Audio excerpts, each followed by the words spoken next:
sumakwelan, aniniurutay. San Jose tiring panay, buhay luganay sa sibalang.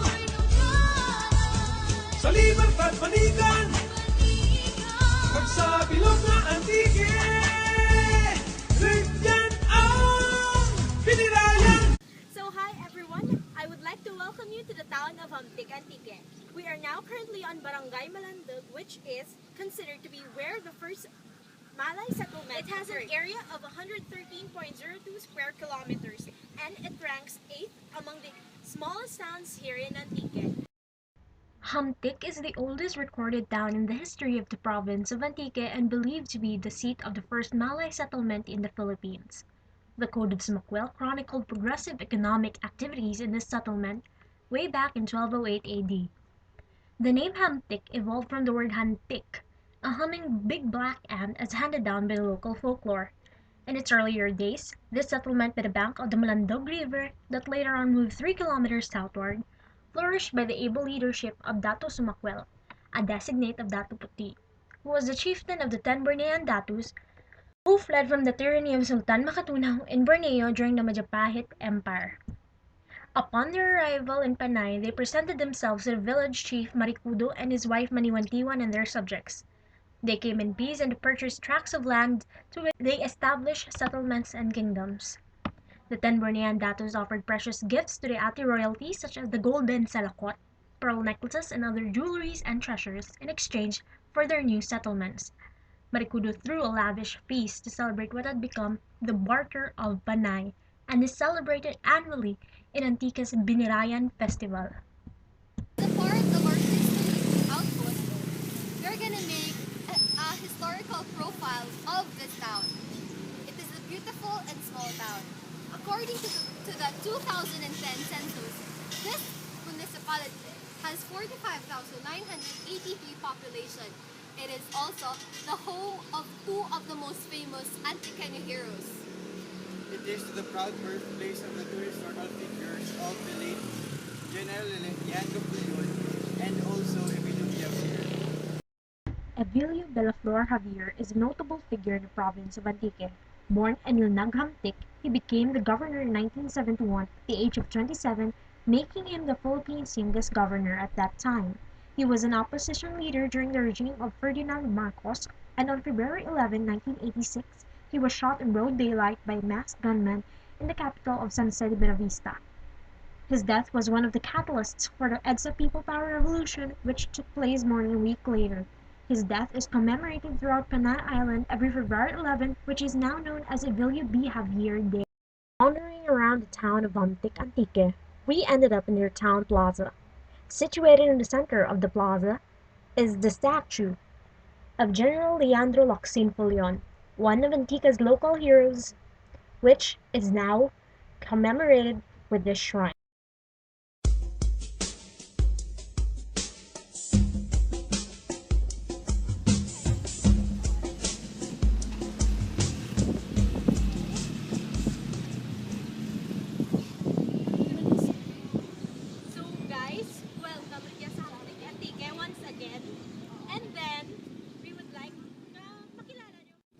Notable and historical figures we have. Hindi na siya part sa Lord of the Rings. He is General Leandro Puyon, naging bata March 3, 1874. He was assigned by Emilio Aguinaldo to liberate the island of Panay. In 1898, there was a series of campaigns to drive the Spaniards out of the island. Filipino soldiers that were under the command of the Spaniards mutinied and transferred their command to General Puyon. In November 23 of the same year, he was able to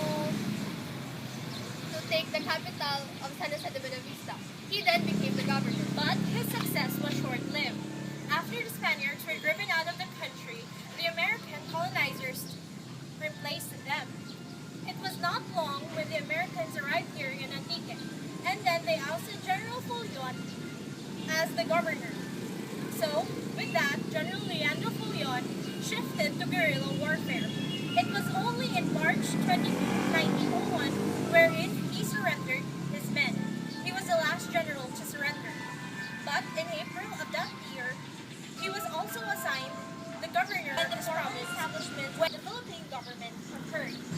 During the centennial anniversary of this birth, the National Historical Commission unveiled this shrine here in the town of Hamtic, Antique. This is now known as the General Leandro Fullion Shrine to commemorate his contributions to this province.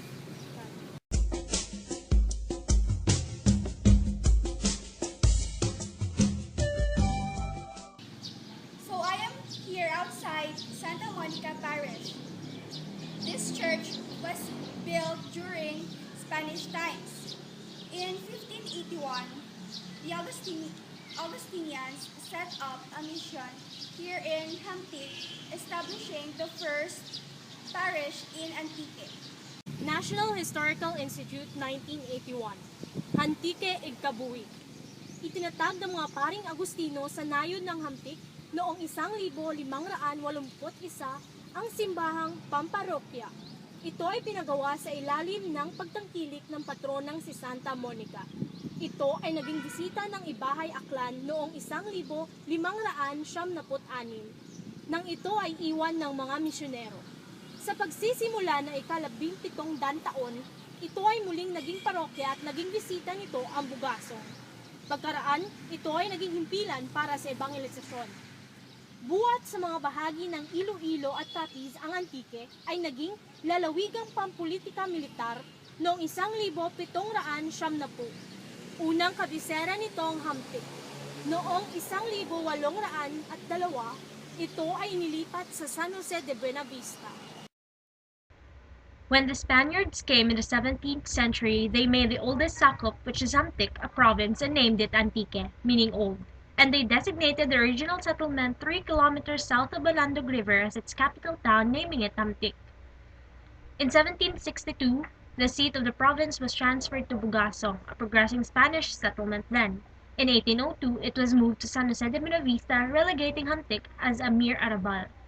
The ruins of the church and cemetery are the living remains of the glorious past of the town of Hamtic during the pre-Hispanic era.